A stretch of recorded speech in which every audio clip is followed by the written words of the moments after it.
Pues muy bien, pues empezamos ya esta sesión dedicada a las startups PropTech y para ello específicamente hablar del Acceleration Program de la SAE que conjuntamente con el Barcelona Meeting Point desarrolla ya cada año después de este Barcelona Meeting Point. Por tanto, ¿qué hemos perseguido con todo esto? Al final, este sector, el del real estate, está viéndose impactado de forma radical, por tanto, disruptiva, por el impacto tecnológico. Las tecnologías de la información lo están transformando todo.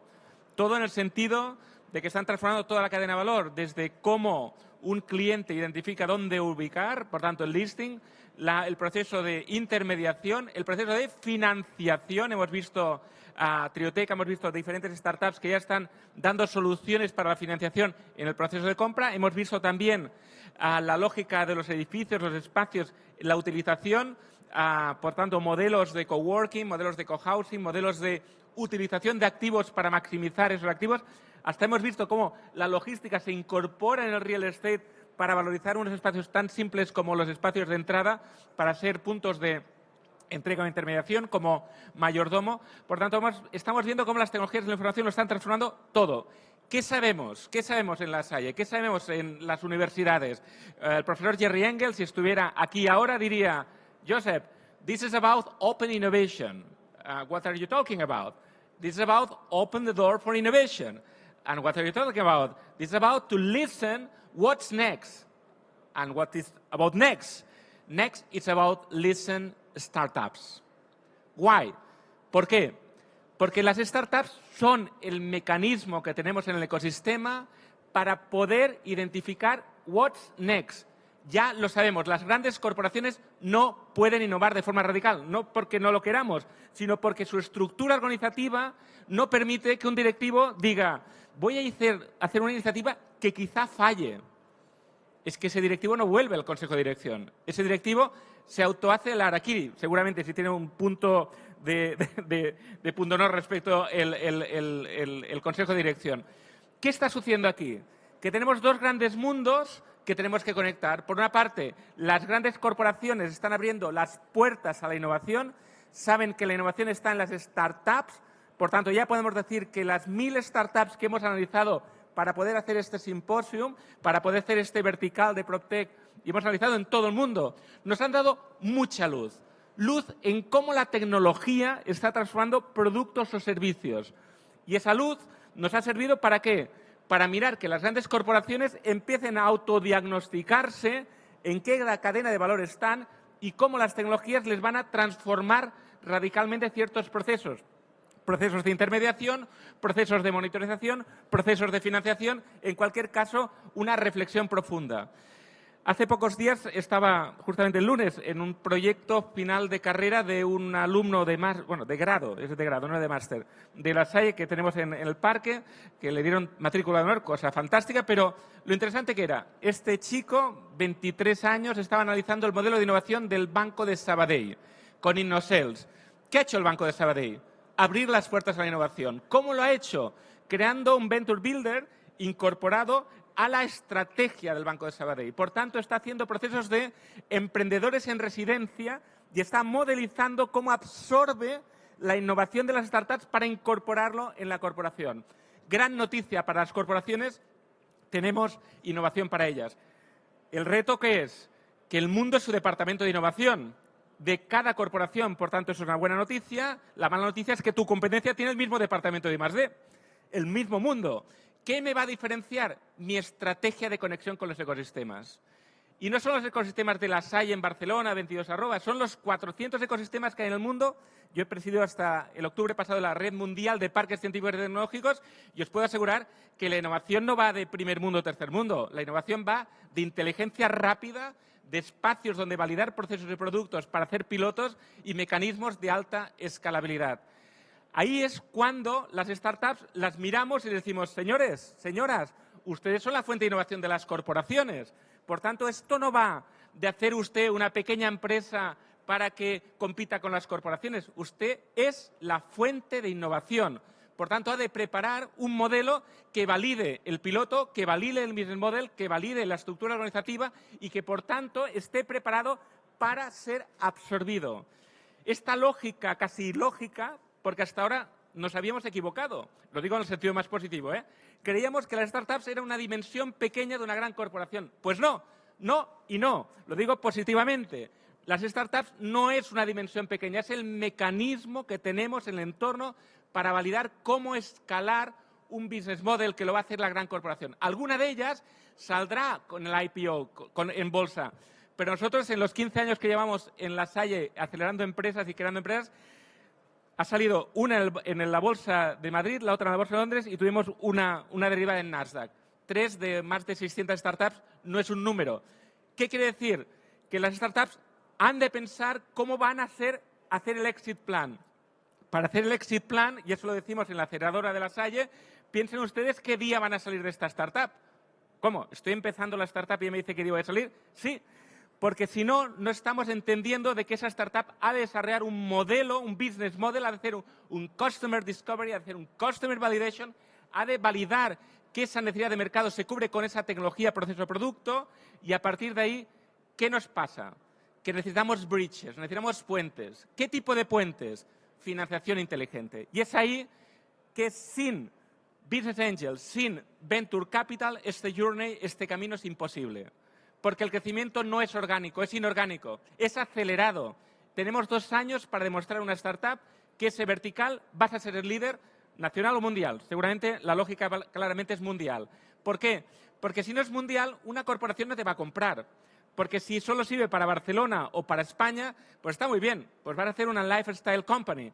Pero si quieres validar un modelo escalable globalmente es cuando la startup ha de ir haciendo un journey entre de la idea al prototipo, por tanto, validar muy bien el primer producto con el primer cliente y la propuesta de valor, el market traction, eso quiere decir que eso es escalable, pero sobre todo la validación de la escalabilidad predictible. Es cuando decimos de que un emprendedor de Chile venga a Barcelona para escalar y para validar si en Europa funciona, o como invitamos a nuestras startups que validen su modelo de negocio en México o en otros países. ¿Todo esto dónde nos lleva? ¿Y por qué estoy hablando de forma tan explícita sobre los procesos del ecosistema de innovación? Porque sin programas de aceleración esto no es posible.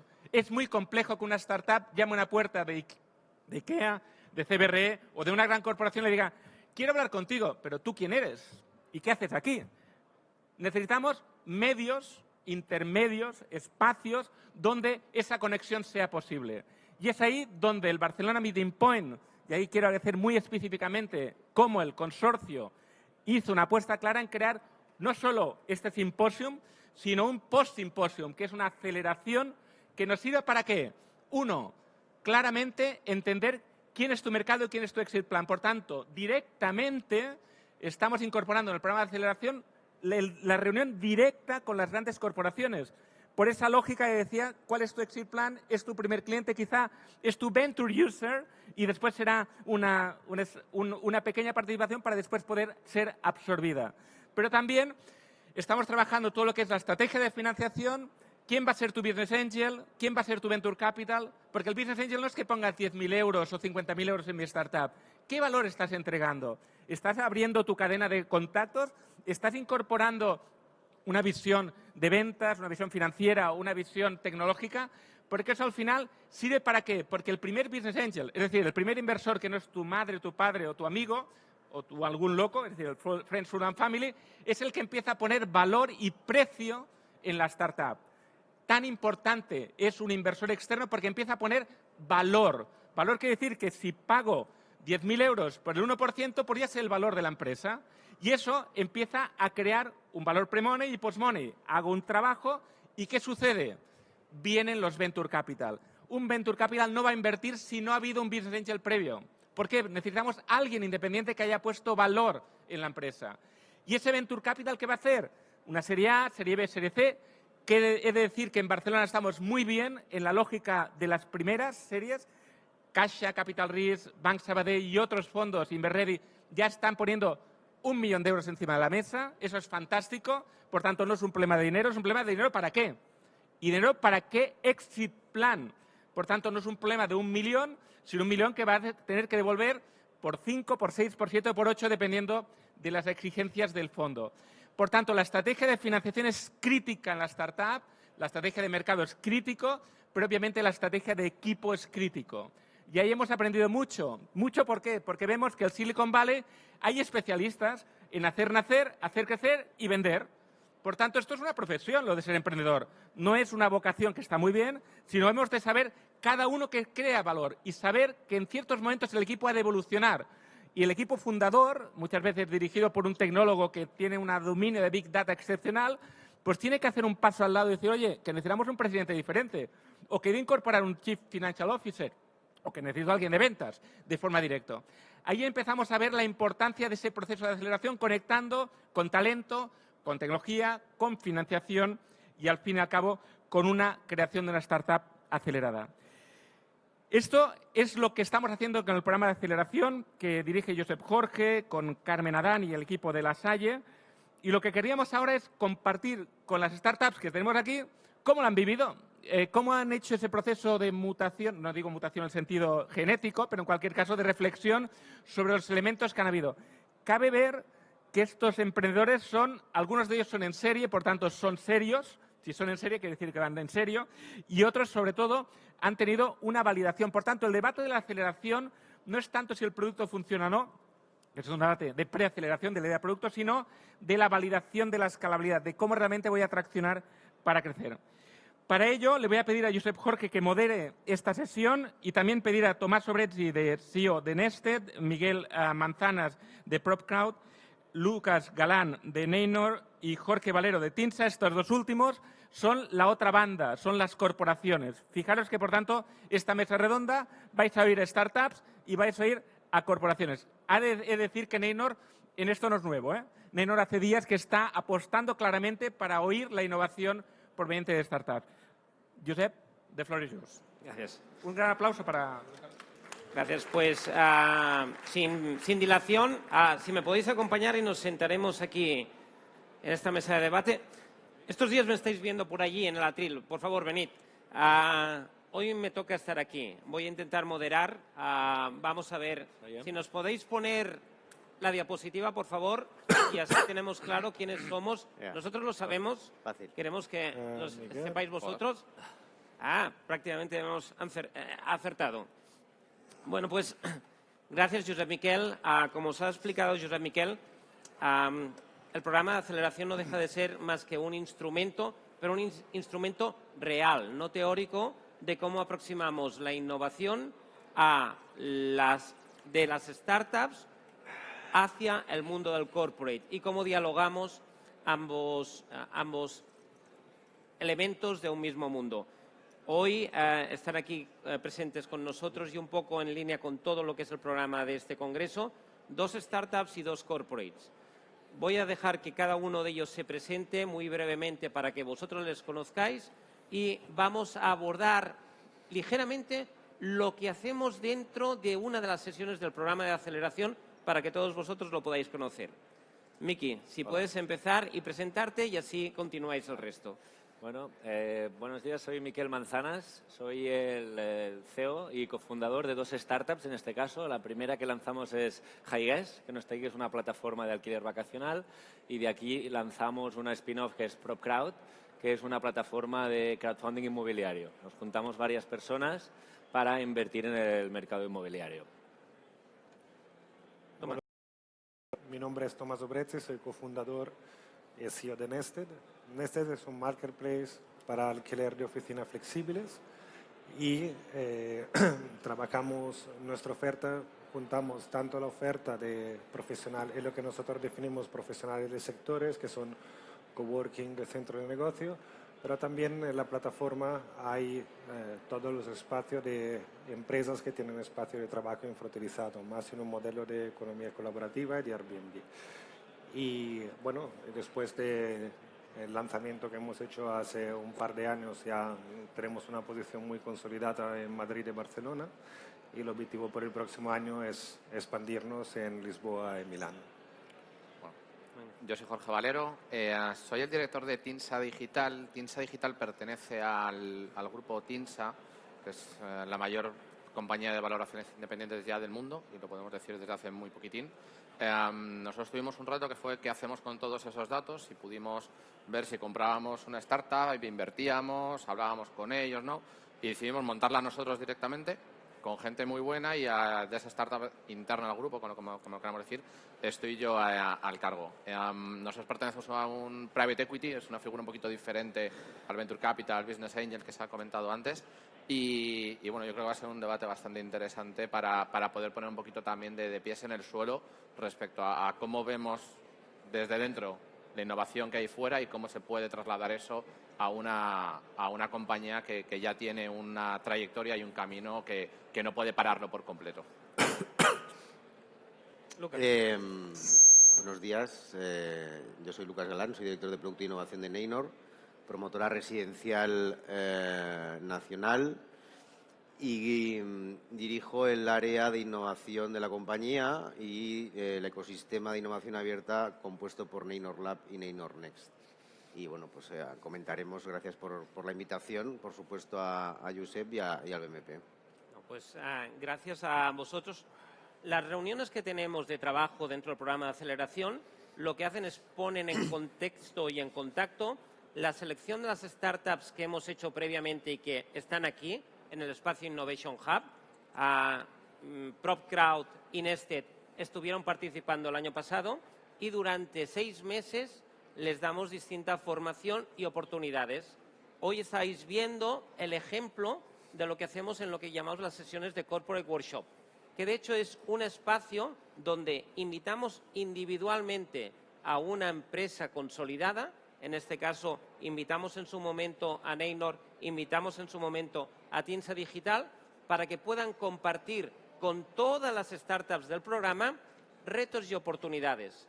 ¿Qué es lo que nos sucede normalmente? Que nos desconocemos, pero a la vez, cuando Josep Miquel antes comentaba el esfuerzo titánico que tienen que hacer las startups para irse a presentar a las empresas tradicionales, normalmente nos encontramos en un proceso de comercialización, de venta de servicios. En las sesiones del workshop, precisamente lo que hacemos es eliminar estas barreras. No pretendemos como tal ni vender ni que nos compren nada, sino conocer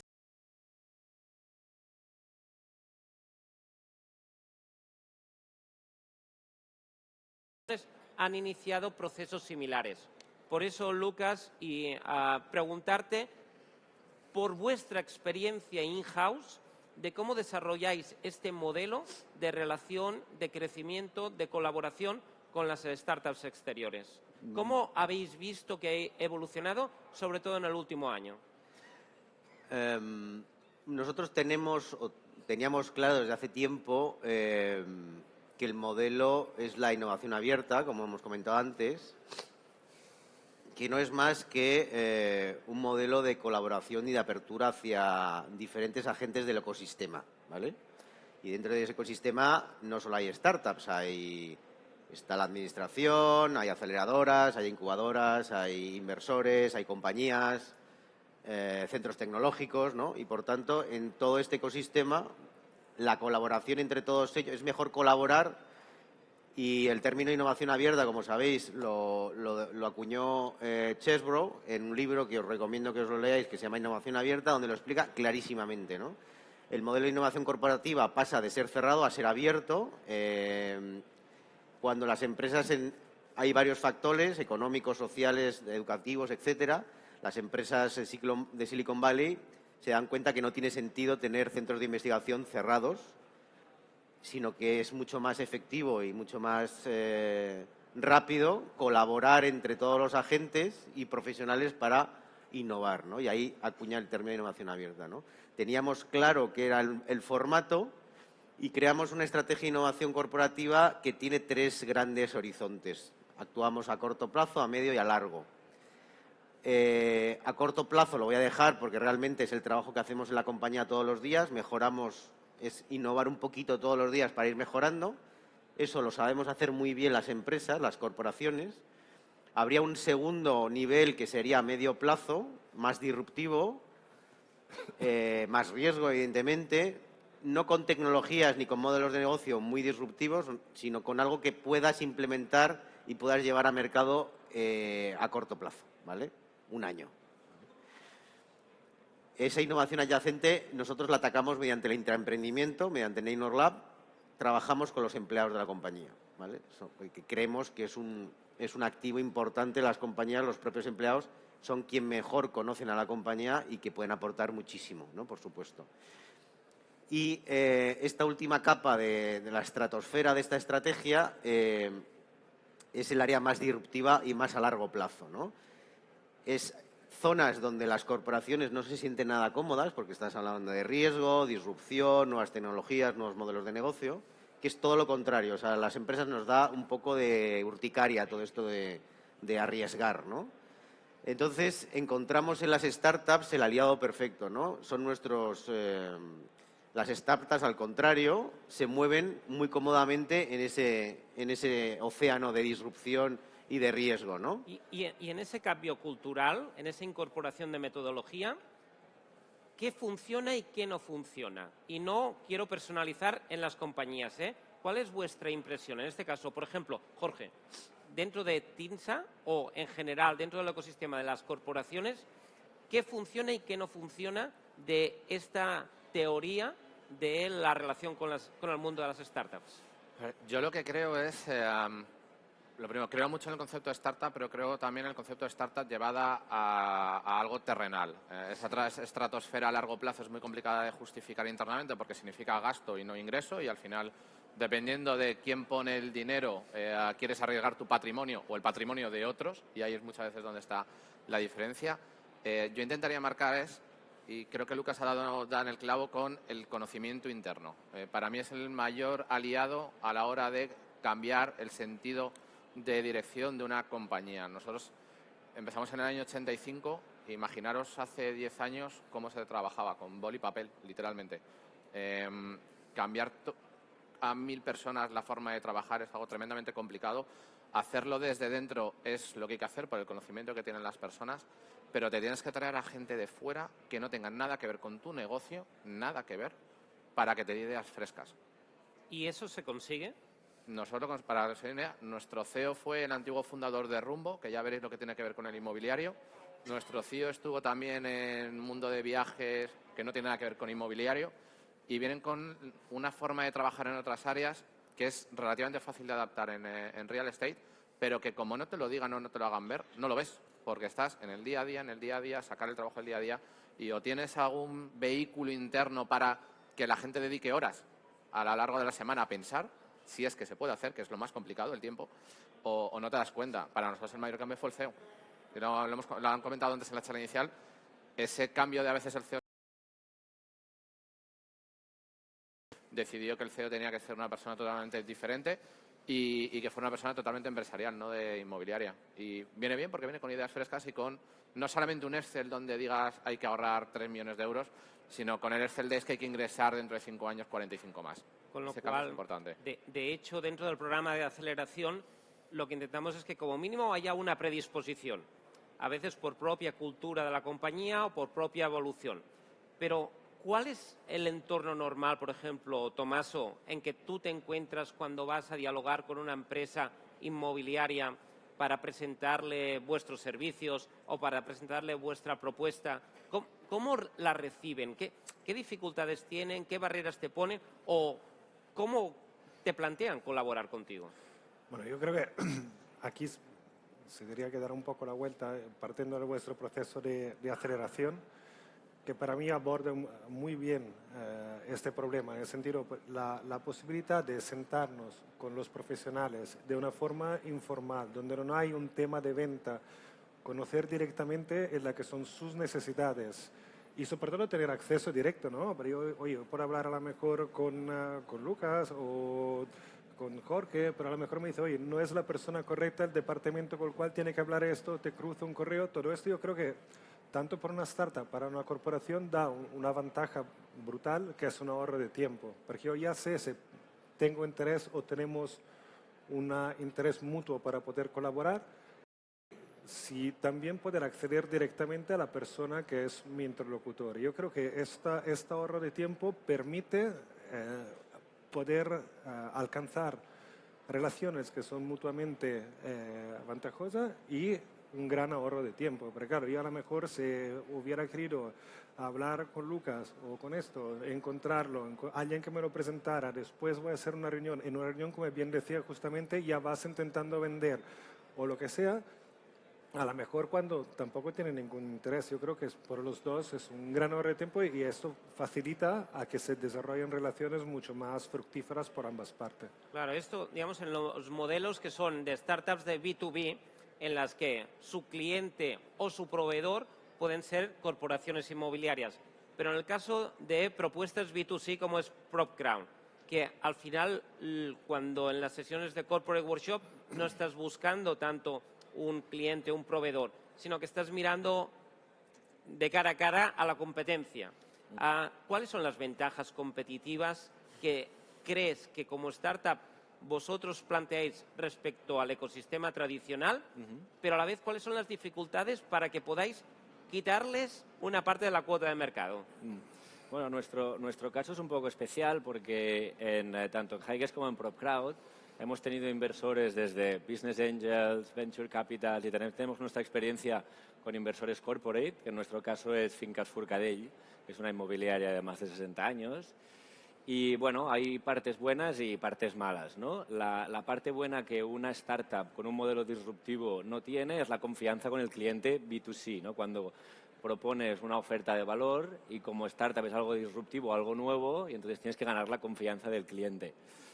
Marcas como Forcadell, que es una empresa de toda la vida, inmobiliaria, administración de fincas, lo tiene y poder utilizar ese nombre ayuda a romper estas barreras de cara a ganar la confianza del usuario, que es un cliente que necesitas, ¿no? Porque las startups, por muchos modelos de negocio disruptivos, bonitos que tengamos, al final necesitamos métricas, necesitamos vender, necesitamos, aunque no sea ingresar y ganar dinero, porque nos podemos seguir financiando de rondas de financiación con Venture Capitals o con Angel Investors, necesitamos seguir creciendo. Y en este caso con nosotros, con Forcadell, ha sido una experiencia muy positiva, ¿no? Porque no solo es por la marca que podemos adquirir la confianza, sino es por el conocimiento del mercado inmobiliario. Nosotros, nuestras startups, en este caso es un modelo un poco diferente porque las empezamos en Dubái, nosotros estamos viendo en Dubái, las lanzamos allí y fue el venir hacia Barcelona, que la barrera principal de no entrar en Barcelona es porque no éramos conocedores del sector inmobiliario en Barcelona, ¿no? Sabíamos crear tecnología, crear una startup, pero una startup PropTech necesitas desarrollar algo en el mercado inmobiliario y pues juntarnos con Forcadell que estaban viendo que el mercado inmobiliario estaba cambiando muy rápido y ellos internamente tenían un equipo de innovación, pero habían decidido pues hacer el corporate venturing, que luego hablaremos, y invertir en startups para ayudarles. Pues para nosotros fue genial, ¿no? En temas de ayuda en marketing, conocimiento comercial, conocimiento legal, soporte, que la teoría es buena, pero luego es en el día a día. Una empresa tan grande como Forcadell, su día a día de trabajar con la velocidad que vamos nosotros, pues no siempre te cuadras. Ese es el punto, y sin personalizar en ninguna compañía ni en ninguna situación, ¿eh? ¿Dónde están los elementos de fricción? ¿Dónde tenemos la resistencia para realmente crecer? Hemos empezado experimentando este mundo del corporate venturing, este desarrollo de innovaciones internas o de colaboraciones externas, pero ¿dónde está la fricción y cómo podemos superarla? Lucas, por ejemplo.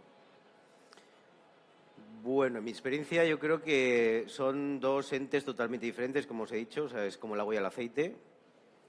Podríamos incluso hasta definir, hay muchas definiciones de startups, métricas, etcétera, pero para mí, básicamente, una corporación, una empresa ejecuta un modelo de negocio conocido, ¿vale? Es decir, yo como promotora lo que hago todos los días es conocido, sé que es rentable y lo conozco a la perfección y, por tanto, soy una empresa. Una startup es una empresa, digamos, que está validando un modelo. Esa es primero yo la primera diferencia que pondría encima de la mesa para diferenciar una startup de una empresa. Me diréis que no es así, que hay 1000 métricas, pero bueno, oye, las startups normalmente están validando un modelo de negocio. Y desde esa totalmente dicotomía de nacimiento, uno de los mayores puntos que yo tengo identificados es que las corporaciones hablan corporiense y las startups starpariense, es decir, unas hablan checoslovaco y otras chinas. Y el mayor punto de fricción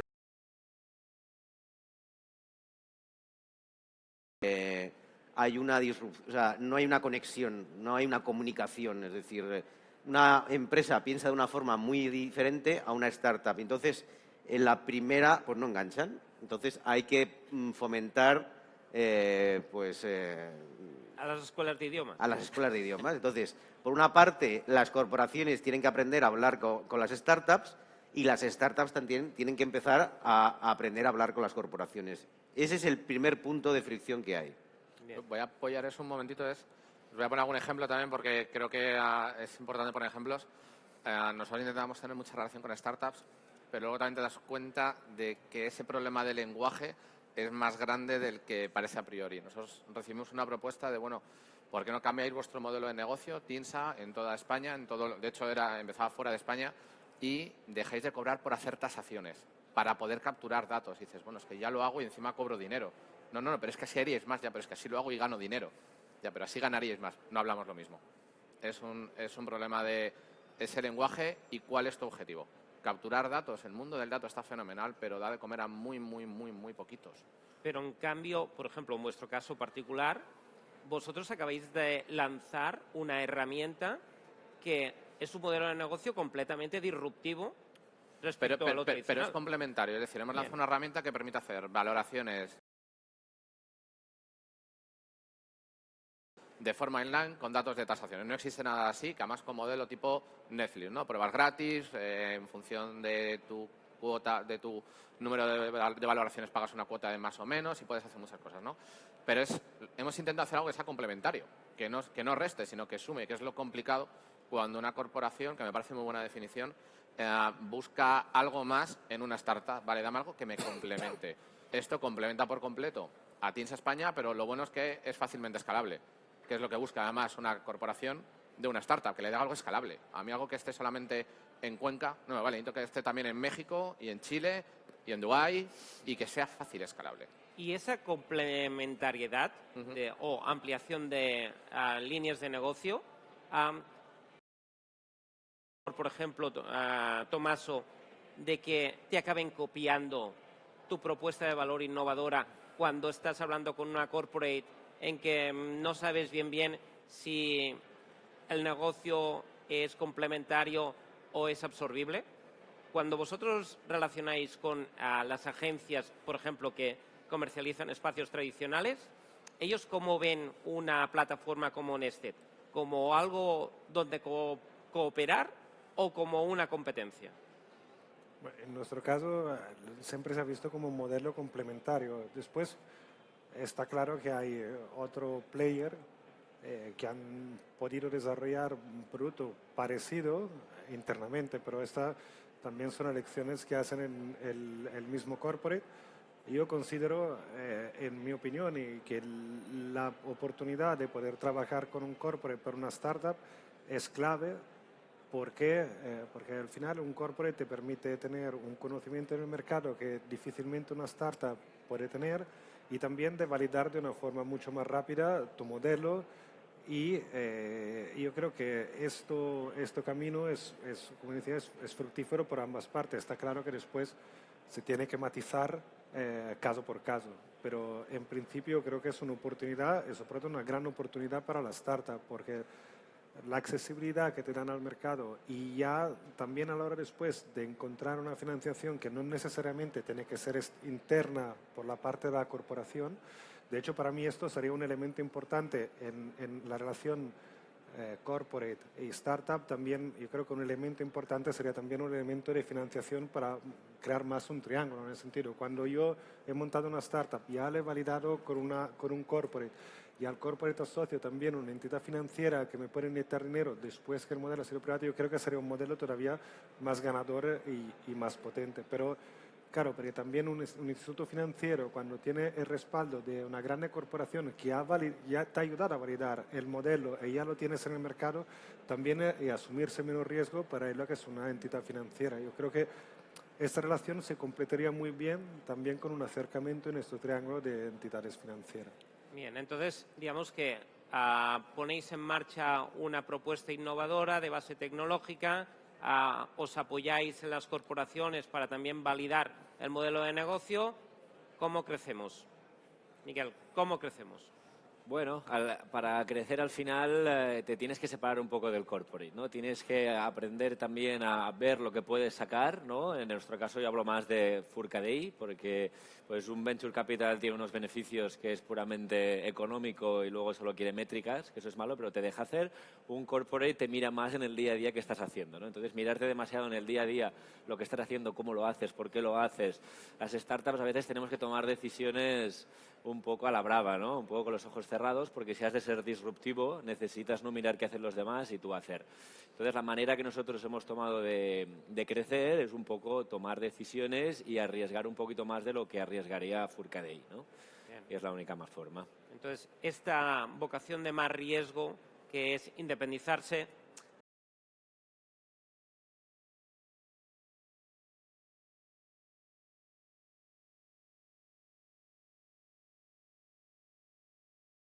¿es algo que la cultura corporativa, por ejemplo, Lucas, está preparada para asumir?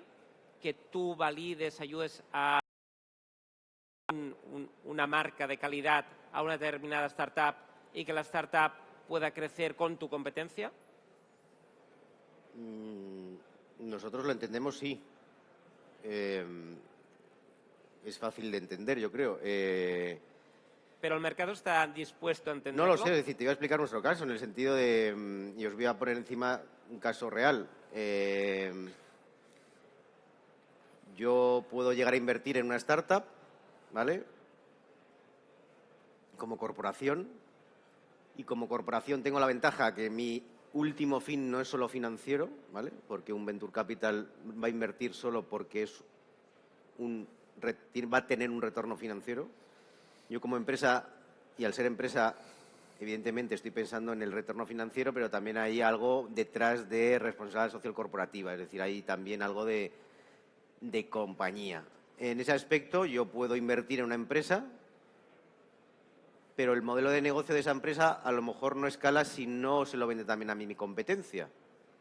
Por tanto, yo lo que tengo que hacer es mantenerme fuera de los órganos de decisión de esa compañía. O sea, yo jamás pediría sitio en el board de esa startup, porque eso actuaría como de disuasor o de bloqueador ante mi propia competencia, porque mi competencia diría, oye, si tú estás manejando la empresa vas a tener información de mi compañía, ¿no? Por tanto, yo puedo llegar a invertir, pero yo lo que haría, de una forma inteligente, es mantenerme fuera de la zona de control de la compañía, ¿vale? Y si la compañía, la startup escala, pues mejor para mí, porque yo he invertido y mi inversión tendrá más valor. Y la ayudaré a conseguir contactos, evidentemente, ¿eh? Y no te quepa la menor duda que yo le presentaré a mi competencia. Pero haré todo lo posible para que mi posición en la startup no vea comprometida la estrategia de negocio de la startup. Bien. Y en el caso, por ejemplo, Jorge, de Tinsa, por poner un ejemplo, el miedo o el temor que muchas veces las startups nos dicen es que nos van a copiar y no queremos trabajar o hablar o explicarnos demasiado con el mundo corporate. ¿Cómo lo solventamos? A ver, yo me voy a poner ahí en otro punto de vista que es al contrario, es Bien. ¿qué me ofrece la startup a mí como corporate? Es que hay veces que hacemos la pregunta y para mí es en el otro sentido. Nosotros hacemos una pregunta muy clara, hemos comprado yo creo que este año 6 compañías, comprado, inversión 100%. Una española grande de datos que se llama Datacentric y es como la primera o segunda empresa más grande de datos en España, que no son inmobiliarios, ¿eh? Ojo, Tinsa comprando una empresa de datos no inmobiliarios. La pregunta que solemos hacer es, te compro el 100% y te vas, y no te quiero. No, luego les queremos, ¿no? Pero Sí. ¿estás dispuesto a dejar tu negocio? Esa profesionalización del creador, ayudante de crecimiento y venta.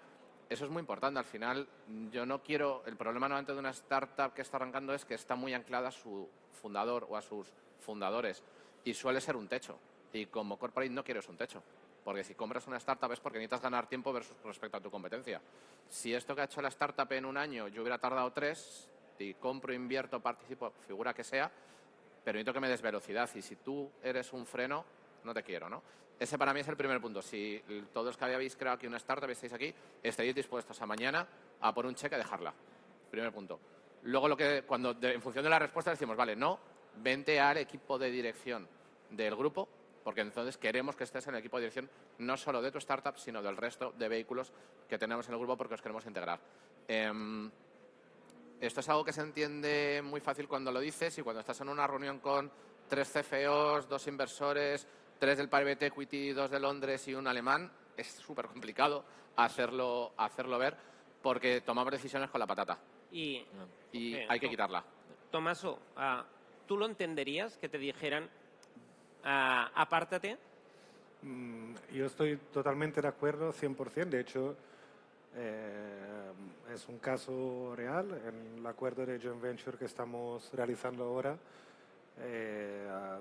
Es una pregunta que me han hecho de cara al futuro. Para mí es base, ¿no? Cada uno tiene que saber por lo que vale, porque tiene que mirar al bien de tu startup, no a tu ego, entre comillas, ¿no? Pues digo que se toman esas decisiones con esto y no con... Pero yo creo que cada uno vale por lo que vale. Hay un momento en el cual puede ser muy bueno a arrancar la empresa o llevarla al mercado, a tomar decisiones a la brava o contactar y hacerlo crecer, pero después a lo mejor llega en una fase de consolidación, una fase diferente en el cual hay seguramente un CEO que es mejor que tú y puede hacer un trabajo mejor para la empresa porque vale más. No hablo de mejor o peor, hablo de personalización de la empresa en una persona. Yo iba un paso más aparte de esto, pero yo creo que también hay mucho ego en el fundador. El fundador tiene que saber que hay un momento en el cual hay otro profesional que puede hacer el trabajo mejor que tú. Tiene que pensar al bien de la empresa sin ir hablando de la tecnológica más grande que hay, que es Google. Al final los 2 fundadores no han sido CEO hasta 2 años, 3 años. Cogieron el señor Smith, que es muy bueno, y mira dónde han llegado. Y en esa línea, por ejemplo, Miquel, ¿el objetivo tiene que ser vender, cobrar el cheque y irse? ¿Para el corporate o para...? Para el fundador. O no, puede ser incluirte dentro de un gran grupo más grande o otra startup más grande que está creciendo y te pueden incluir a trabajar. Puede ser una salida, ¿no? Porque tienes más capital, más países, te focalizas en lo tuyo. Sí que es cierto que para un emprendedor la startup es su bebé, ¿no? Entonces dejarla, pues a veces hay una parte emocional que cuesta. Y respondiendo a la pregunta del miedo de explicar la idea, sí que lo hay. Yo estoy asesorando ahora a emprendedores que quieren lanzar sus ideas y todos me lo dicen. Uy, es que si lo explico, tal... Es una pena, ¿no? Porque al explicar tu idea, al explicar tu modelo de negocio, siempre encuentras gente que te da problemas o que te da ideas o que te puede presentar a gente, y es mega básico pivotar el modelo de negocio antes de realmente lanzarlo.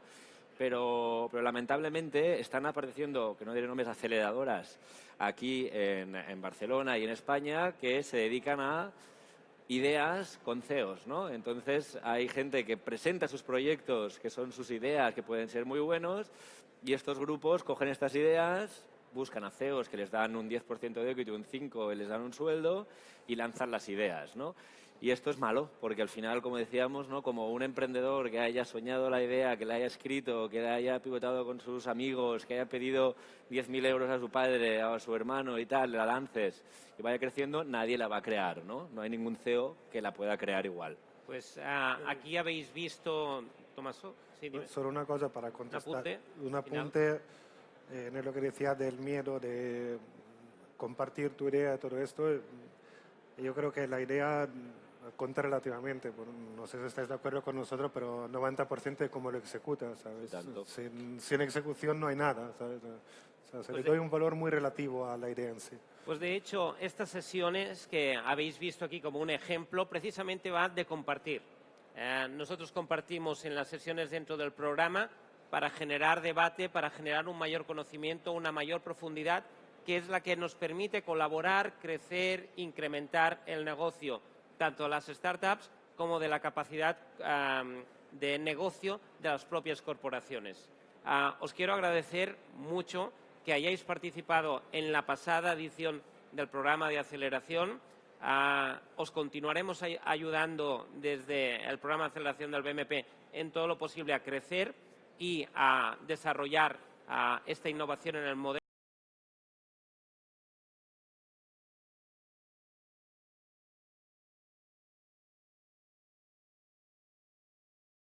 invitadas a sumaros y a que podamos compartir con vosotras la experiencia y las propuestas de valor de la selección de startups que hemos hecho para este año.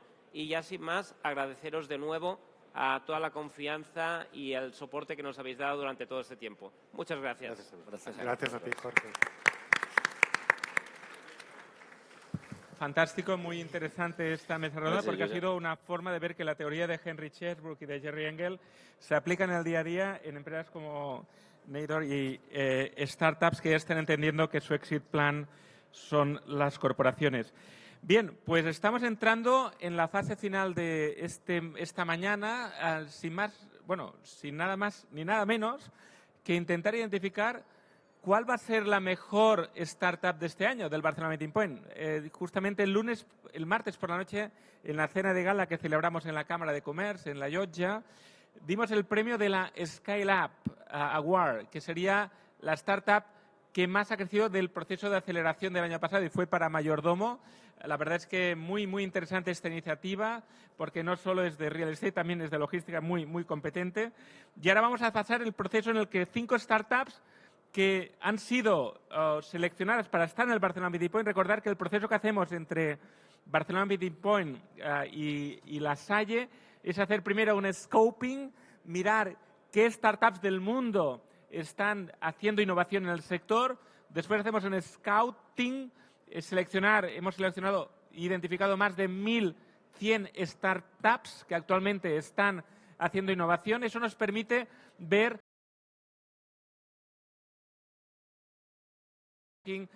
financiación y demás.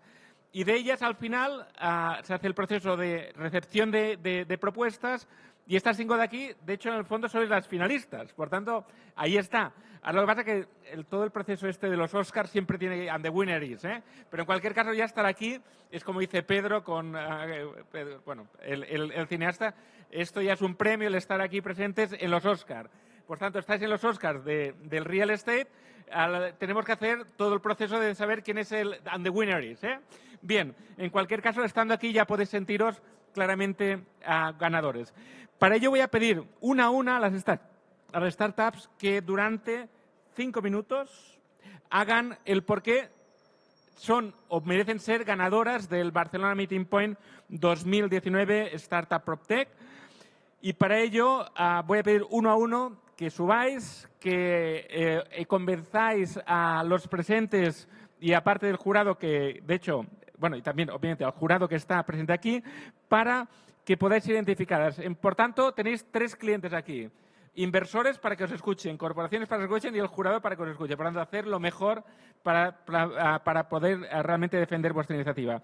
Y voy a invitar a la primera startup, que es Joan Indaburu, el Project Manager de España de DeepKai, Spain. Pues the floor is yours. Venga, 5 minutos. ¿Te autocontrolas o te controlo? Te controlo. Venga, muy bien, venga. Bueno, te controlan. Ahí abajo, ¿vale? Sí. Venga.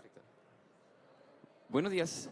Me llamo Joan y soy un millennial y me incorporé en DeepKey, como me involucré en DeepKey hace 2 años por una cifra que es 30. 30 es, tenemos 30 años según el último informe del GIEC, que son el Grupo Intercontinental de Expertos sobre el Clima, para migrar hacia una economía descarbonizada. Con este mejor. Y entonces nosotros aquí en el real estate tenemos no nos tenemos que comprometer. ¿Por qué? Porque el 40% de la energía que se consume en el mundo entero es en nuestro sector, en el real estate. Y bueno, vemos muchas tecnologías muy interesantes como el IoT.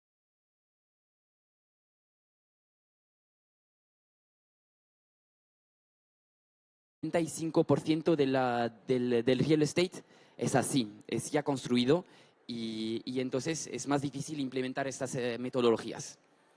Los expertos dicen que se renueva este patrimonio inmobiliario a 1% por año. Entonces no tenemos 95 años por esperar para hacer esta transición. Lo han dicho.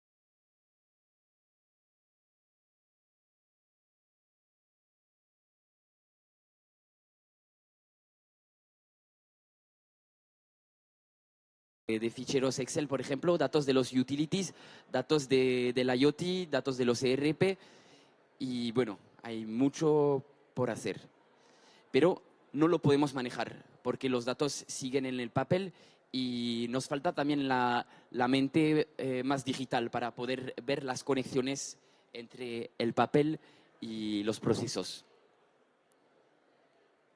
Entonces, en DeepKey queremos ayudar a las empresas a cambiar sus estrategias y su funcionamiento. Estamos al cruce del PropTech, del CleanTech y de las consultorías y del Business Intelligence. Pensamos que gracias al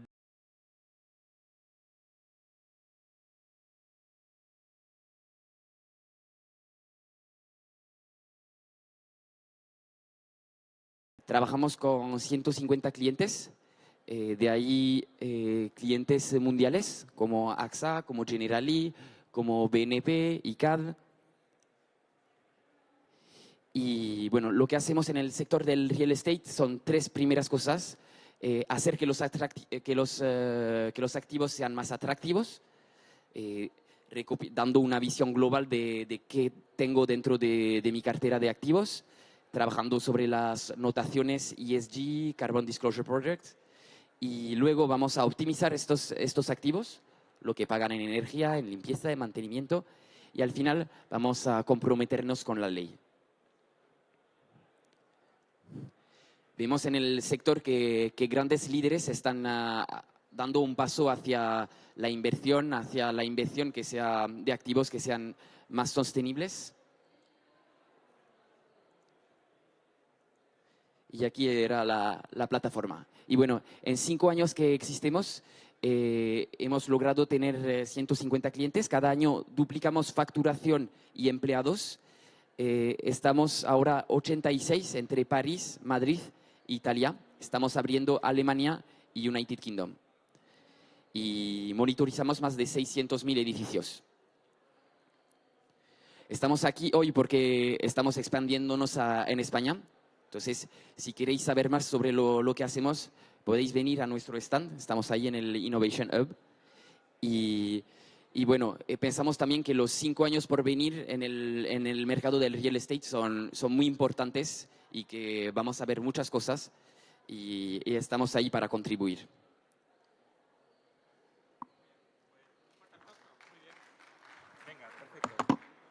Bien, pues felicidades, muy interesante. Por tanto, comprometidos con los objetivos de Naciones Unidas, con objetivos de sostenibilidad y cómo realmente eso se va a expresar en el real estate.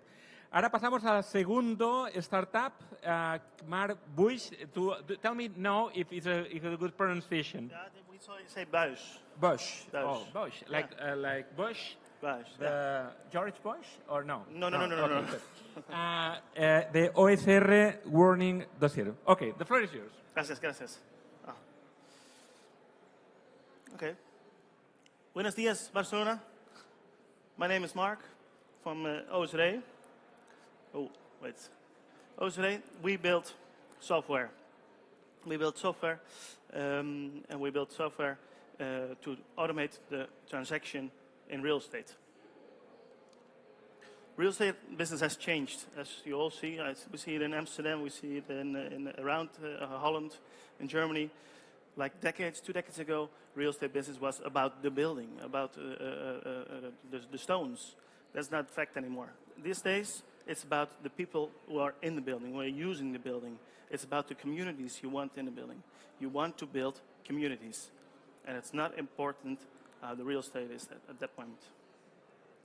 How you get the perfect community, how you get the happy customers in your community, that's a little bit the question these days. It's about relationships. It's about relationship with the candidates who can maybe be good for your building, and the brokers who talk to those candidates. It's about insights. You want to monitor how these relationships are built up. If you use this data the right way, we see that you can build the perfect community in your building. It's about the user experience in that way. It's our job to understand, like I said, understand the real estate transaction. We do this with our software by monitoring the whole process. When you monitor the process, how a person talks, how a candidate talks to your broker. You can adapt immediately. You can make sure that points where a candidate feels neglected or don't feel happy, you can manage that at the exact moment, and you can adapt in the process. Our solution changes everything.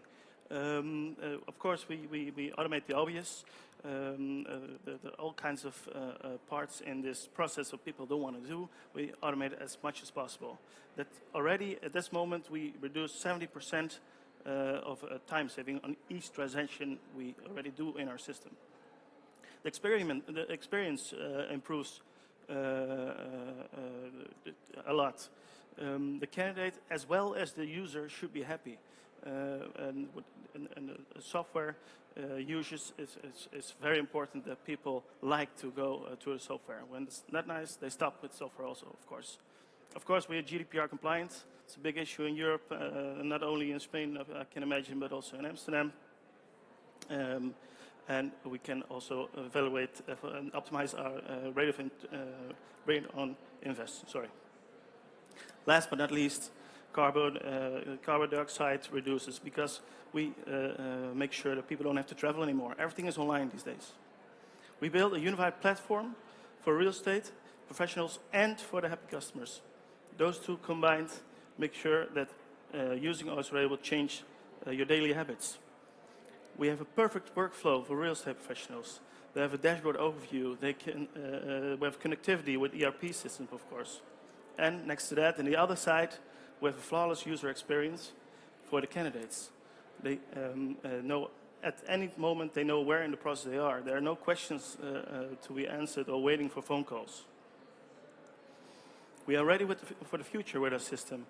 Like I said, the security is very important. The GDPR, the privacy regulations are an important issue, and our platform is ready for that. Connectivity, ERP systems, primarily used systems in a company, you should be connected with those. We are only focused on a small part of the of the whole process, the transaction. We want to be perfect at that, and we need to have connections with other systems. Insights, you're going to get insights that you're going to be amazed about how people think about the process. We see already that's an improvement itself. And of course, everything is hosted in Amazon in Frankfurt. We're made in Holland, but we're available globally. That's why we're also in Spain. In Spain, we can also use the software. So I'm happy to show you how the software works. Our ecosystem is fully integrated with all kinds of systems, all kinds of applications. If there are applications you want to work specific with, we connect that. That's how our ecosystem works. And our stats. We already exist in 2012 in Holland. We're a startup now outside Holland and also in Spain. Over these years, we did about 150 new build rent projects and more than 75 new build buy projects. We got connected to about 20 big partners already in Holland and in Germany. 250,000 candidates and more than 25,000 transactions to our platform. If you want to know more, I'm standing next door. So.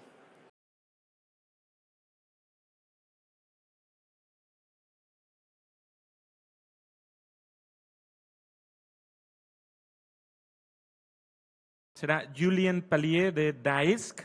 Julien, the floor is yours. Thank you. Okay, so we're going to do that in English, even if I've been living for long in Spain, here in Barcelona. And as you can see from my accent, I'm French. So I think it's good that we are international. Basically, I'm the founder of Desk. If we can have the deck, that would be great.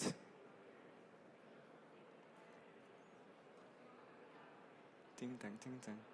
That's part of the technology, but still, we have some glitches. So meanwhile, if I can ask you a question that while they're fixing this, who knows about WeWork? Yeah, I mean, that's kind of a huge topic right now, no? So you won't have my opinion about how they are going down right now, but I think we have to give them a good and great thanks because they did something incredible for the whole industry, not only the real estate industry, but for all of us as professionals. They helped us understand that we don't have to work in crappy places, that we all have a chance to get access to a kind of cool, modern, thank you guys, environment to work from, and that we can also work in a different way. WeWork. Well, basically what they've done is help us understand that the way that we are working is changing. Now we can do yoga in the office. We can even sleep sometimes in the office. In my former company, we had a nap room that was kind of cool. But you can also now do some debriefing in cafes. This is a Spanish cafe chain called Sandwiches. And if you go by on the streets, you'll see that half of the people are just working and typing on their computer. And you can obviously work from home, which helps with commuting, reducing your environmental footprint, that kind of stuff. It's such a huge change that has really impact not only the real estate office industry, the whole real estate. If you think about other examples, like Accor has just built up a joint venture with Bouygues in France to build up their own co-working chain, but right now they are announcing that all their lobby of their hotel chains, 4,000 in the world, will be changed into workspaces.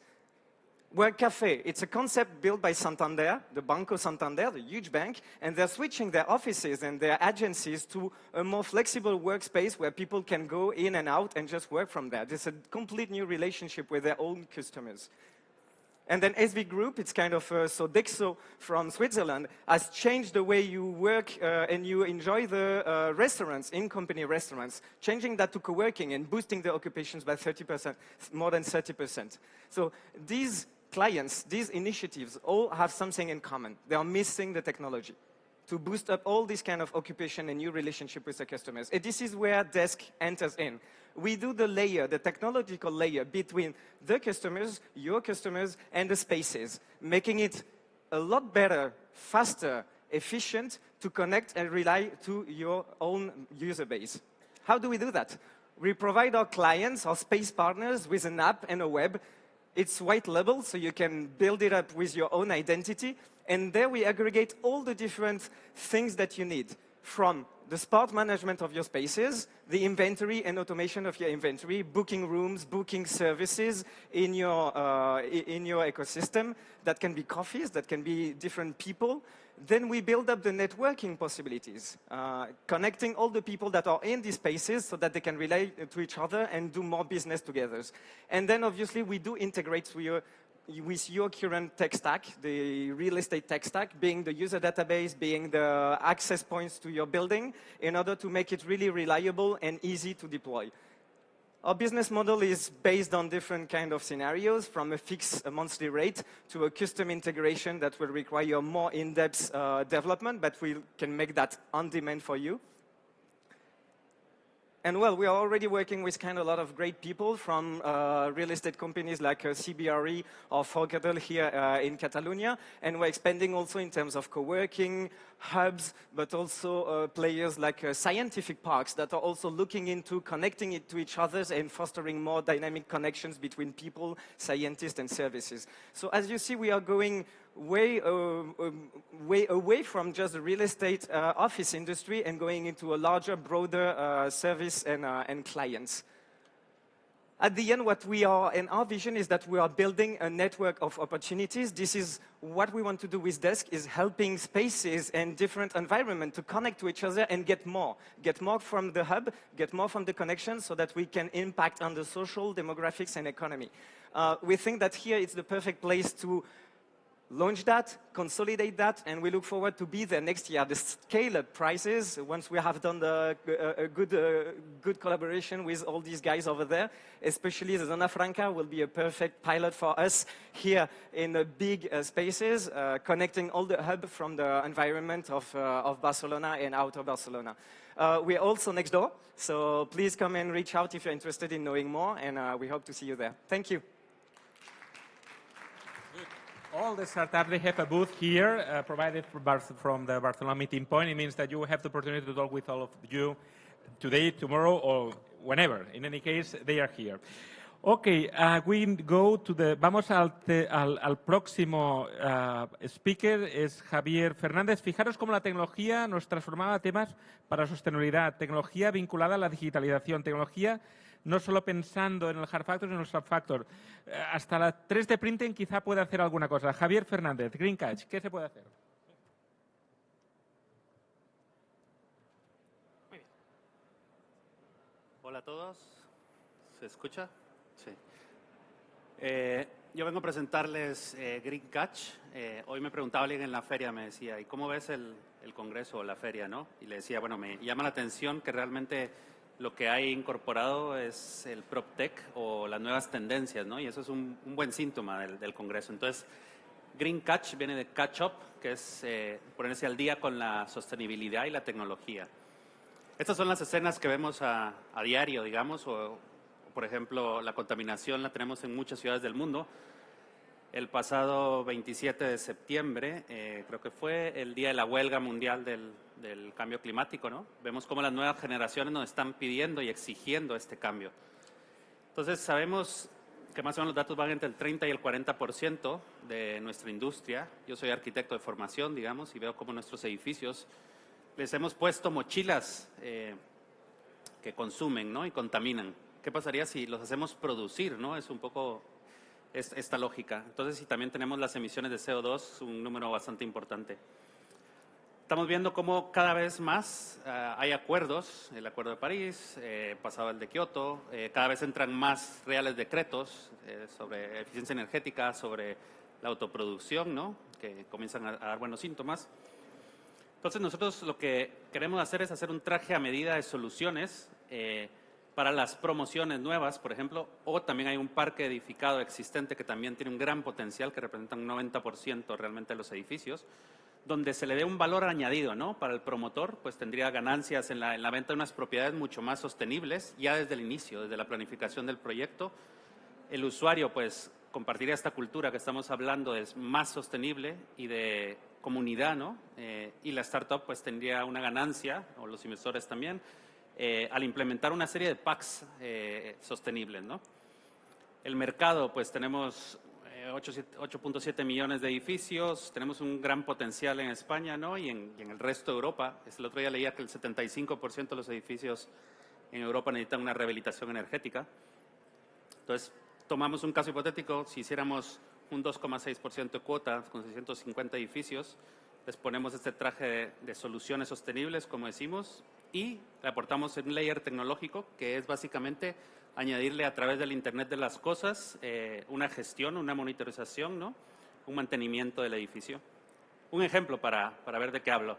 Tenemos una promoción que sería una promoción estándar, cumpliría con unos ciertos códigos normativos, etcétera. ¿Qué pasa si le ponemos una iluminación más eficiente? Por ejemplo, le ponemos una azotea que ahora lo que hace es recibir la radiación solar todo el día. Le ponemos unas pérgolas comunitarias, ¿no? Que a la vez den sombra y a la vez produzcan energía. Hacemos unos huertos, por ejemplo, urbanos, o una fachada verde. Si fuéramos a la pérgola, por ejemplo, podríamos tener un diseño de la pérgola que inclusive la propia pérgola fuera ecológica. Por ejemplo, fabricada digitalmente con madera sostenible certificada. O inclusive llegar a pensar, que es lo que decía al principio, que los edificios produzcan, ¿no? ¿Qué pasaría si al lado de los trasteros en un sótano se aplicaran tecnologías que en Suiza ya son, o en otros países son comunes, como agricultura con lámparas LED, por ejemplo, ¿no? O balcones que tú pudieras plegar el balcón y fuera un huerto urbano, que no te molestara durante el día, que tuviera un espacio para las plantas y en la noche pues pudiera. Entonces el modelo de negocio básicamente es coger un potencial de los edificios, obtener una ganancia de esos packs y obtener unos ingresos. En cuanto a un poco de marketing, pues estamos aquí en estos eventos, agradecemos a toda por la invitación realmente. Para nosotros este es un mundo muy interesante que creo que tiene que llegar a un cambio. Estamos viendo otros eventos a futuro, tenemos unos partnerships, estamos iniciando con partnerships con, por ejemplo, Bures Innova, que tiene este tipo de tecnología de agricultura o inclusive hace fachadas verdes y azoteas. Otros canales. En cuanto a competencia, pues básicamente Green Catch pues lo vemos que aporta este valor ecológico y es totalmente asumible. El equipo se compone de, bueno, yo como fundador, perdón que me mencioné primero, y de Sergi, que es grado en informática. El modelo es escalable, energía, emisiones, la producción local, cultura saludable, promotoras más ecológicas, que yo creo que es aquí un punto relevante, sobre todo en esta feria, ¿no? Esto le haría de hasta un 20% inclusive o más. Para que no se diga que solo hablo cosas que no sé, pues por ejemplo es un edificio que yo he firmado junto con otra arquitecta donde pusimos la fachada verde, por ejemplo. El edificio está construido con madera contralaminada certificada. Obtuvimos un LEED Platinum por este edificio, una certificación A, por ejemplo, y ya comenzamos a aplicar un RTU, o bueno, una plataforma que manda datos a Centilo para monitorizar, por ejemplo, las bombas de aerotermia, que es mucho más eficiente. Esta es una vista de la fachada verde que aprovecha las aguas pluviales también.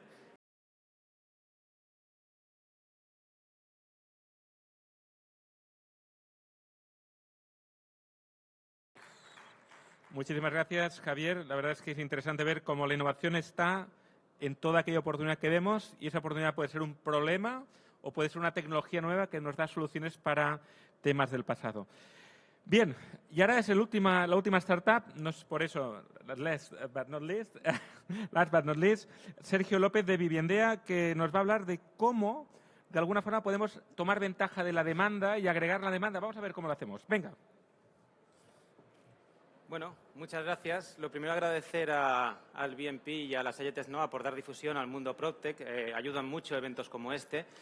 Mi nombre es Sergio López, soy CEO de Viviendea y fundador de viviendea.com, una plataforma online cuya misión es la que veis: disminuir la incertidumbre del promotor o gestor inmobiliario, equilibrando la oferta de vivienda de obra nueva con las necesidades del comprador. Sí, equilibrando la oferta con la demanda de vivienda. Se puede hacer. Un poco de dónde venimos. En el 2013-14 generamos la idea, 2015 la lanzamos a mar abierto, nos dimos cuenta que necesitábamos un caso de éxito para que nuestra propuesta de valor fuera validada. En el 2017, además de aplicar al CBR Protect Challenge y acceder a lanzadera, con lo cual ganamos visibilidad y credibilidad, conseguimos materializar ese caso de éxito. En enero empezamos el primer edificio en Valencia, 24 viviendas desde 24 compradores, 24 viviendas personalizadas, 100% de venta antes de la licencia de obra. Y ahora os presentamos un modelo escalable para que podáis hacer todos online lo que nosotros hemos hecho offline. Y lo que hacemos, nos gusta decir, lo que hacemos es small data, ¿verdad? Hemos puesto encima, se habla mucho de los datos, de la cantidad ingente de datos, pero en obra nueva nos ayudan o nos molesta, ¿vale? Millones y millones y millones de datos y millones de datos para hacer 100.000 viviendas. Esto es una pelota de tenis, ¿verdad? Con esto jugamos al tenis. Con 2 pelotas podemos tener el segundo saque. Con 3 pelotas podríamos hacer hasta malabares, ¿verdad? Imaginaos ahora en una pista de tenis millones y millones y millones de pelotas. Nos van a impedir jugar, ¿verdad? Quitemos lo que no sirve para quedarnos con lo que de verdad importa, ¿vale? Con el usuario. Porque el usuario tiene nombres y apellidos, tiene necesidades, tiene inquietudes, y esas las tenemos en la plataforma. Y a partir de ahí mejoramos la experiencia de usuario. Venga, vamos a ver cuál es la experiencia de usuario, cómo nos enfrentamos a una compra a día de hoy, una compra de vivienda de obra nueva. Un promotor se interesa por un solar, se descarga todos los informes de Big Data, coge un arquitecto, genera un producto, la toma de decisiones no tiene en cuenta al usuario final, colocamos un cartel muy sugerente y entonces va al comprador y compra. ¿Y qué compra? Lo que hemos proyectado para él. ¿Podemos cambiar? No, es muy difícil rotar. Nuestro modelo parte del usuario. Cuando viene el promotor, le ponemos en contacto, le decimos lo que es. A partir de ahí, el equipo de arquitectura genera el producto que necesita el usuario. Se coteja, se juega un partido de tenis con doble ganador. El usuario tiene la vivienda que necesita y el promotor tiene una venta garantizada. ¿Y cómo lo hacemos? Con una web amable, una web que empieza, crea tu casa desde cero, es atractivo, ¿verdad? Nos dice localidad, nos dice barrio, nos dice número de dormitorios, nos dice si tiene alguna diversidad funcional. No estamos respondiendo a ese mercado. Es fácil hacer una vivienda adaptada, es en fase de proyecto, difícil en fase de construcción. Tipo de edificación, tipo de promoción, segmentamos por cooperativa de viviendas o por promoción privada. Diseña una vivienda, nos dice cómo quiere, tiene un precio en función de la locación que nos ha dado y va aumentando ese precio en función de cómo mejora las calidades de esa vivienda. La cocina la quiere más grande, quiere terraza, quiere más calidades, quiere zonas comunes. Y cuando se registra tiene esto, tiene los usuarios que hay en ese barrio y los usuarios que están activos. Estamos esperando en Valencia que un promotor venga a hacer un edificio de 187 viviendas para 187 usuarios. ¿Y podéis subir como promotores vuestras promociones actuales? Y tenemos un algoritmo que machea las necesidades del comprador con la promoción que está ahora mismo en vigor. Y os contamos qué falta para que podáis vender esa vivienda. Y como promotores os podéis descargar no solo informes de datos, sino informes de usuarios, donde vuestro arquitecto puede diseñar la vivienda conforme a sus necesidades. ¿Y qué hacemos cuando tenemos un primer anteproyecto? Se lo enseñamos al usuario. Y el usuario nos da feedback y nos dice que el dormitorio principal le gusta, pero que el comedor no, por favor, que quiero terraza. Y que la cocina sea abierta. Y jugamos esa partida de tenis. Una partida de tenis que acaba con doble ganador. El usuario tiene la vivienda que quiere, el promotor tiene una venta asegurada. Y como tenemos misión, tenemos visión. Y en los eventos de PropTech que hemos hecho, hemos visto que yendo solos al promotor no conseguimos llegar. ¿Vale? Siempre hemos dicho, pues vamos a ir juntos, ¿vale? Y desde Viviendea se van a hacer servicios tanto B2B como B2C, como B2B2C, ¿vale? Scoring, blockchain, CRM inmobiliario, Big Data, hipoteca, venta por reposición, alquiler con opción a compra, muy interesante, interiorismo, realidad virtual, depósito de garantía, y vamos a por 100.000 viviendas al año. Y queremos coger un 3% de cuota de mercado. ¡Epa! Se ha ido solo. Un 10%, que más o menos, si lo equiparamos a comercialización, el año que viene vamos a por un mercado que genera 10 millones de euros. ¿Hay algún promotor en la sala? ¿Tenéis algún promotor? Perfecto. ¿Quieres un usuario? Solo te pido una cosa. Haz la vivienda que él está pidiendo. Buscas vivienda o viviendeas. Gracias a todos. ¿Estas pelotas las regalas o bueno? Bien, perfecto, muy bien. Fantástico, pues muy bien, fantástico. Hemos tenido 5 startups, la verdad es que una innovación muy bien orientada, entendiendo la propuesta de valor, entendiendo cómo la tecnología da soluciones a propuesta de valor y, sobre todo, hablando con propuestas de valor tanto para, en este caso, la última muy interesante, tanto como el cliente como el constructor o el desarrollador. Bien, the time is over, eso quiere decir que hemos acabado. Ahora vamos a dejar que el jurado vaya a deliberar y de aquí media hora venga con el and the winner is. Por tanto, entre medio de este tiempo lo que vamos a aprovechar es justamente a oír la voz de Europa. Y la voz de Europa, ni más ni menos de la voz de Dirk Pijnlich. Él nos va a presentar la PropTech EU Competition. Es una competición de la Unión Europea que va vinculada a fondos de financiación de las startups. Fantástico. Y además es fundador de la European PropTech Alliance. It means that, Dirk, the floor is yours. Good. Thank you. If they can find my presentation. Well, first of all, don't run away. I'm going to talk about money. Money for the startups and money coming from the European Commission in a brand new program that is starting, well, as of 2020, and that will give you a lot of things to talk about in the next few weeks. So, when we're talking PropTech all day here, I always try to say, what are we talking about? Well, we're talking about all innovations and technologies or business models in the real estate value chain. It can be that we are helping architects or engineer contractors, developers, agents. So it includes all the asset classes. Why is it a priority right now? We have a lot of macroeconomic trends to put pressure on returns and efficiency. We have data and technology that is driving the new needs of the end users. And we are, after all, the last big industry to be disrupted in a general way of speaking. We have global trends impacting the real estate. We have some microeconomics in it. It's climate change, it's the rise in urban development. It's also the aging of the population. And at the same time, we have technologies impacting the real estate. Technologies who are, for example, artificial intelligence. We have the BIM models, we have IoT, big chain. Blockchain is a very important topic coming up in the funding programs of the European Commission also for the next 5 years. So, what drives all of this? 2 major things: user experience and efficiency. These are the 2 major drivers of innovation. And you can see it in the 4 people who have been speaking just before me. It's all about user experience and efficiency.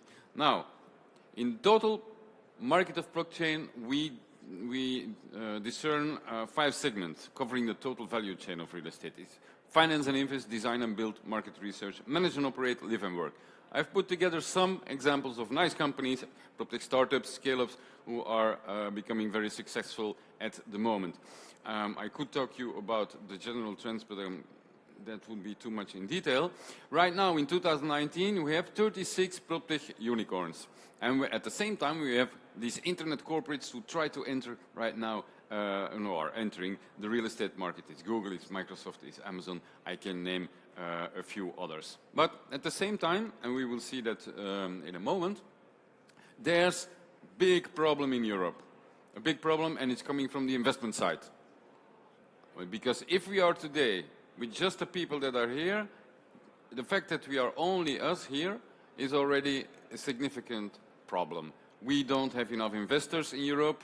No one is, let's say that we are too risk-averse in Europe. Otherwise, this room would be filled with investors listening to the 4 guys pitching just before me. So what's happening and why PropTech now? 185 billion will be deployed in PropTech before 2025. You can see it there. A lot of people ask me, why is it going down after 23? That's because PropTech right now is where FinTech was 7 years ago, right? If you look at, this is an important slide, by the way. If you look at this, you see that the majority of the PropTech startups is under the 500K in funding. The majority has less than 10 full-time equivalents, and the majority is in a validation stage, so 55% even. So we are really, really at the beginning of. When you look at the investors profile, look at the 2018 profile. You see that 26% is accelerators, and then the 56% or even more is cross-industry VC. The really PropTech VCs, so the specialized VCs, who could have the most impact because they are aligned with the people that they are financing, it's only 7, well, almost 8%. It's a big problem. And this is Europe. Because if you look at what it is in other places, it's very different.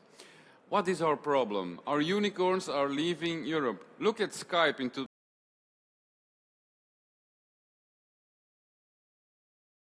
they grow, and then they leave Europe. Why?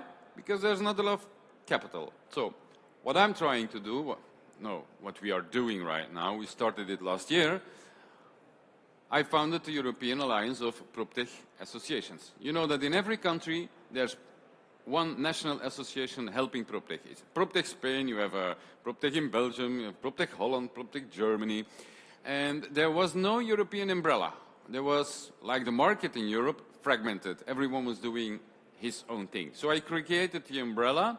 I took in the European Commission as not financial but moral support, and they are now behind it. So what we do, the first initiative that I took was to organize the PropTech Startup and Scale Up Europe Awards. It's promoted, supported by the European Commission and by the Committee of the Regions, and it's also by the President of the European Parliament. So what do? We organize this competition for all startups in PropTech in Europe.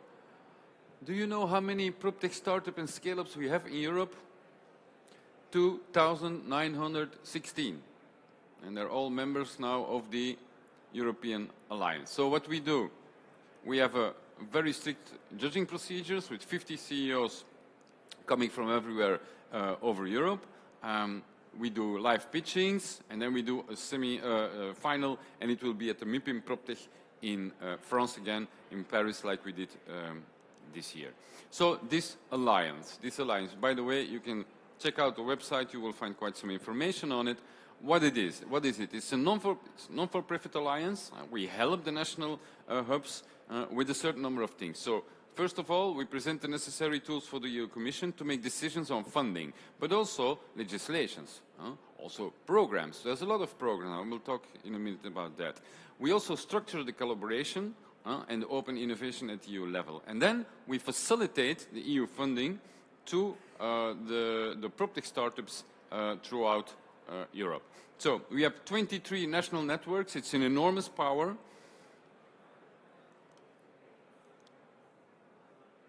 And they bring me to do this. This is what I do for the PropTech House with one of my companies, Workiro. We are data mining. We are using artificial intelligence to know where are the needs of the startups. Right now, I know almost everything about the 2,916 startups and scale-ups in Europe, which gives me a very powerful tool to go to the Commission and say, we need to help all of these people. So we are matching people, we are matching startups with corporates. What we do is, for example, we match a startup from Poland in PropTech with a corporate here in Spain who is looking for a specific solution. We also do it in other domains. I explained it yesterday. Then I give access to funding from the European Commission. There are more than 200 different programs from the European Commission to help startups and scale-ups. So there's the SME instrument, there's Horizon Europe, there's also Enterprise Network, there's LIFE, there's Fast Track to Innovation. And then you need to read at the middle only 11 startups in PropTech succeeded in the Horizon 2020 program from the European Commission, which is massive. It's a program you get between 50,000 and 2.5 million euros. So PropTech was 0.02% of the total budget that went to startups and scale-ups, which is ridiculous when you compare it to FinTech. And again, we are with PropTech where we were in FinTech 7 years ago. So that's what we do. We have an in-house consulting team to get these people into the SME instrument. The SME instrument is a big 125 billion program to give funding to startups in a general way of speaking. It has been running for 4 years. It is highly competitive. It gets you up to 2.5 million euros. And it gives you connections to the European Innovation Council. It gives you, of course, money. It gives you support. It gives you coaching. And no one in PropTech is using it. So I'm changing that. So we opened a co-working in Brussels. It's called the PropTech House Co-working, where everyone is welcome to have sessions. We have a team of 30 people, 30. Finova Foundation, they help all the PropTech startups to get access to funding, to stagiaires, to entrepreneurship programs. So feel free to come and visit us in Brussels, or you can also call us or send us mail. So what does the PropTech House do in the end? Well, we are the point of reference for the European Commission. I act as the ambassador for PropTech towards the European Commission, which is also important because I have so many things to do that they need to have one single point of contact. Now, getting back to what we do, Sensoneo was the winner of our awards of last year, of the European PropTech Startup Europe Awards. What we did for them, we put them into a consortium with big companies.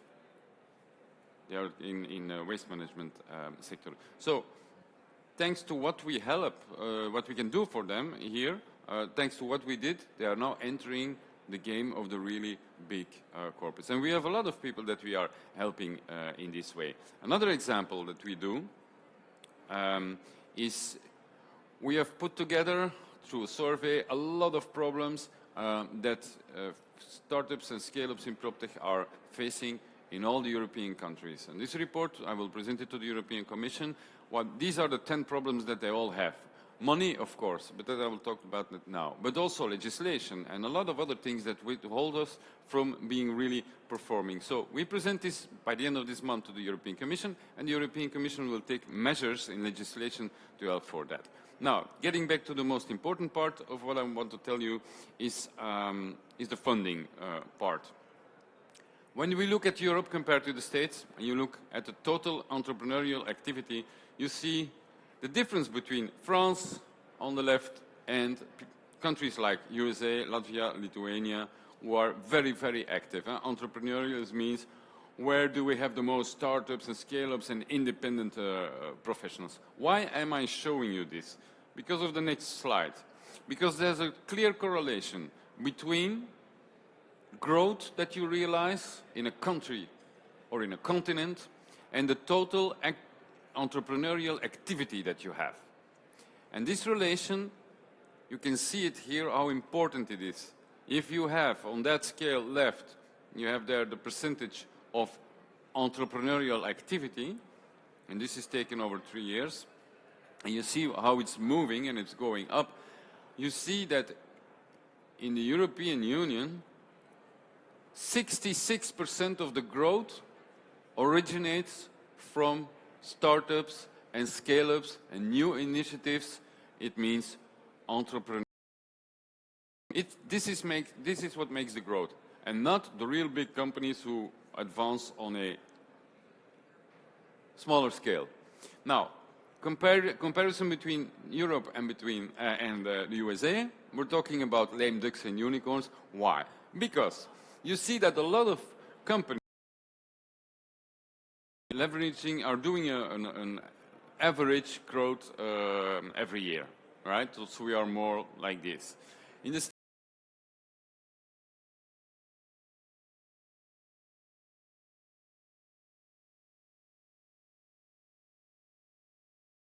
advantage of all of this is, of course, that all the unicorns, they're coming from the States.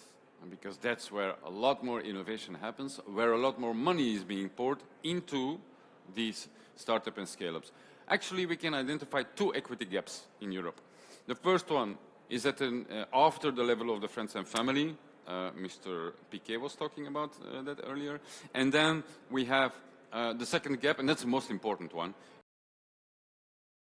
When a company comes at a moment where to grow they need 10, 15, 20, 25 million euros. That's the problem in Europe. Look at this. Look at the difference between Europe and the US.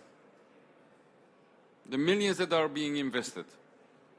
Comparison seed stage is 8 times the amount in the States than in Europe. In the early stage, it's 9 times. In a later stage, it's 21 times. So we are doing extremely bad in Europe. The United States is 21 times better than we are, because we are not mobilizing enough money for our startups and scale-ups.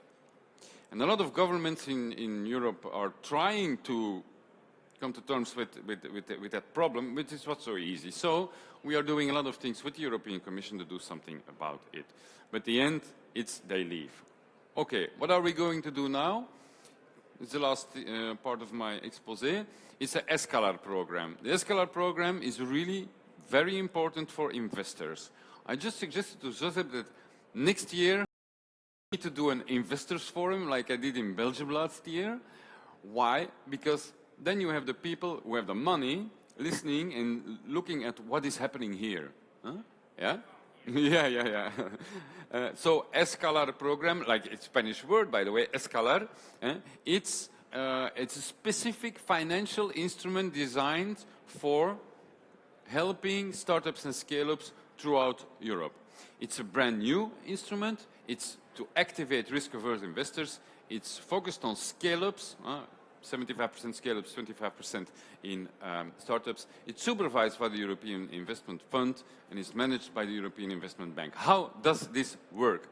It's brand new in a sense that we are going to allocate billions of billions into this program. It's the most massive that has ever been done. You can see it there. It's about 650 billion that will be allocated. How does it work? Well, if you have a risk-averse pension fund that puts 10 million in a PropTech startup of a scale-up, then the European Commission will guarantee 50% of what they are investing.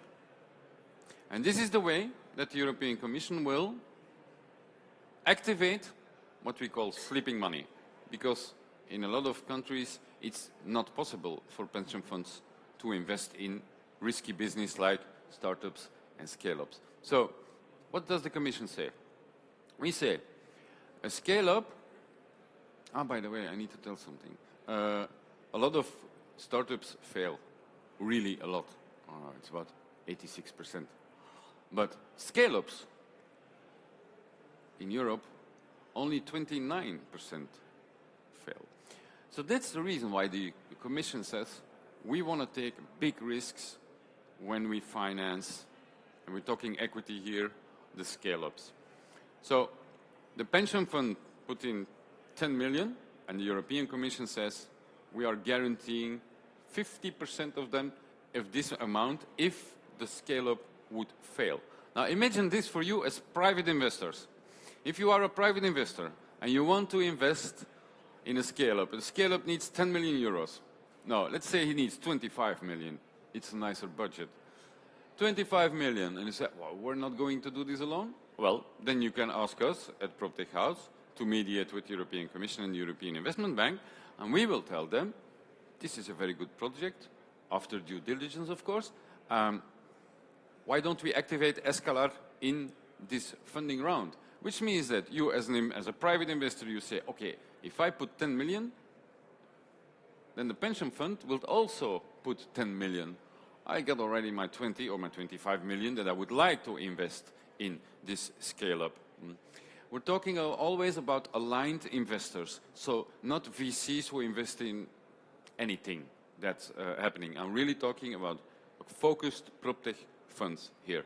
So Once that is being done and that you have been accepted on that list, then you go to the European Investment Bank due diligence report, because obviously if you ask for a lot of money, you need to have some balance and checks. So this is how the balance sheet will look like then. You see that we are really talking about equity and public money being invested in it. So it's a smart thing from the Commission, because they don't put in their own money. They facilitate it, and they tell others to invest in it, and they give a 50% guarantee on it. It's a complicated process afterwards, that I must be honest, but it's normal, because we're talking about a lot of money. Only already the pilot of this one, and we are in that pilot with the European PropTech Alliance, the pilot has already a budget of 500 million euros. And the final budget, you have seen it, it's hundreds of billions that will be liberated to do this. So before I get ready for some of your questions, a very strange thing that we discovered. Because we analyzed the data of the European Investment Fund. And European investment funds have already themselves invested, directly or indirectly, in 300 or almost 400 VC funds throughout Europe. I mean European funds. The whole thing that I'm talking about here is European investment, not outside of Europe. So, and what does it show? It shows that the top 25, they make double-digit returns. The average is 11%, but there is no significant difference between first-time and serial fund managers. So, if you start a new fund, don't think that you have more difficulties or that you will not be as good as a guy who already funded 4 other funds. It's really statistical, and it's very strange. No significant difference between first-time and serial. But what's the reason behind it? And that's why I want to close on that one. It's access. It's access.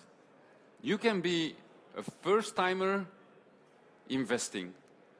You can be a first-timer setting up an investment fund in PropTech. You don't need an experience of 50 years. What you need is access to the data. You need access to those PropTech companies. And if we are today very few people in this room, it means that a lot of the investors don't have a clue about what's happening in PropTech. They don't have a clue about how to invest in it. So what do they say? Oh, I will just wait until I see some nice company coming for me, and maybe I will do something with it, maybe I will work in it. Coming back to what Anthony said to me, this morning, Anthony Summers, very important what he said. He said they don't have the choice, investors and companies, to wait. If they're not on the boat, they're going to miss it, and in 3 years' time, they're going to be there, I'm not saying out of business, but they will be in trouble.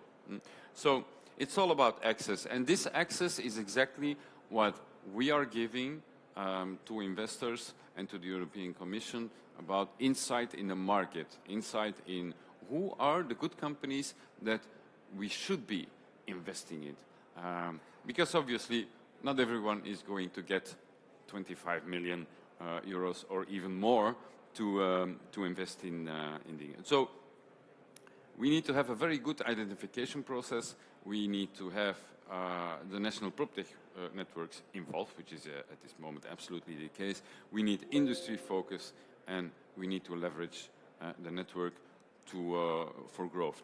So, as a last remark, the PropTech House is helping all the national associations to grow and to better serve their PropTech startups, to get access to European funding between 100,000 euros and 2.5 million euros. We're helping them. It gives also an exclusive access to the European Commission through the ambassadorships. And it lets us conduct surveys, not only for ourselves, but also for members. If some big companies or corporates like yours, Mr. Piquet, would like to have some data or say, Dirk, I want to have an insight in what's happening in this field in PropTech, because in PropTech we have 5 categories. But you can do that. We can do that for you. And that is, in my opinion, very important. Europe needs to get better in PropTech, and we are just at the beginning. This is the moment to do this. I thank you very much.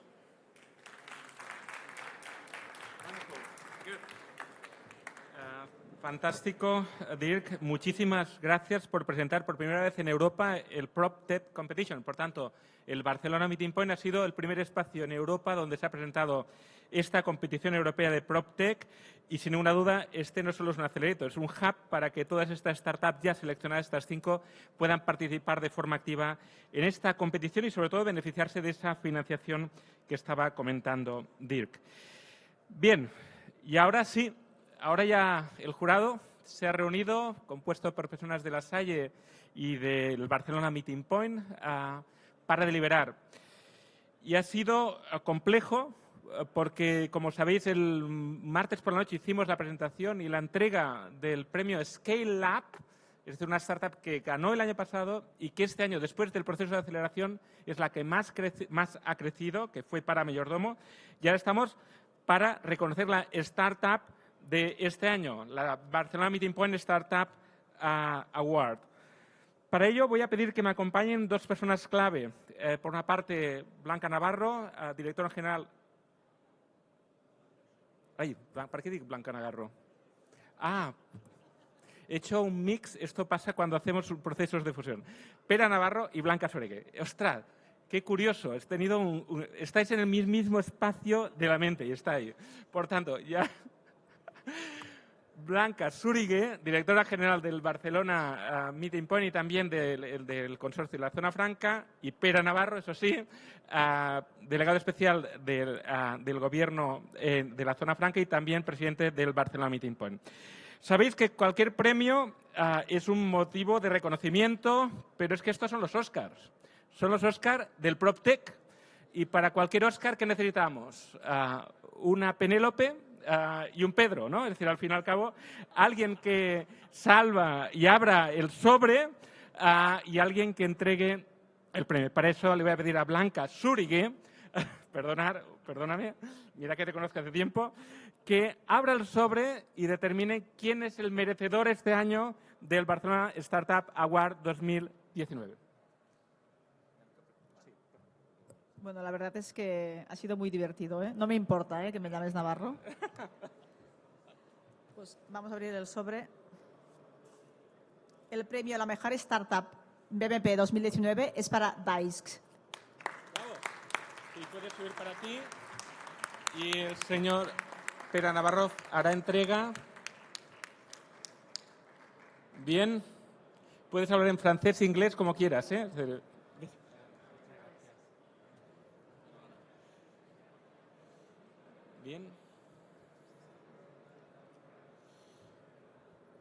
Bien, pero he de reconocer que el resto de los finalistas también tienen un premio, que es el participar de forma activa en la aceleradora que una vez más se presenta este año con todas las startups seleccionadas, y para ello voy a pedir al resto de las startups a que suban, en este caso, a Digby, a Orse, a Green Catch y a Vivienda, que participen y que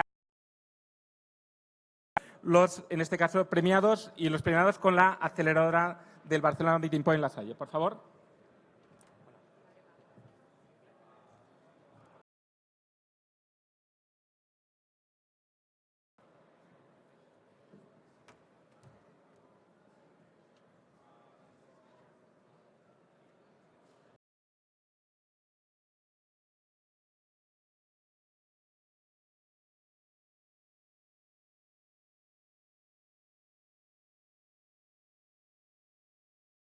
Con los inversores que han venido al Barcelona Meeting Point a invertir en vuestras startups. Muchas gracias y hasta la próxima edición.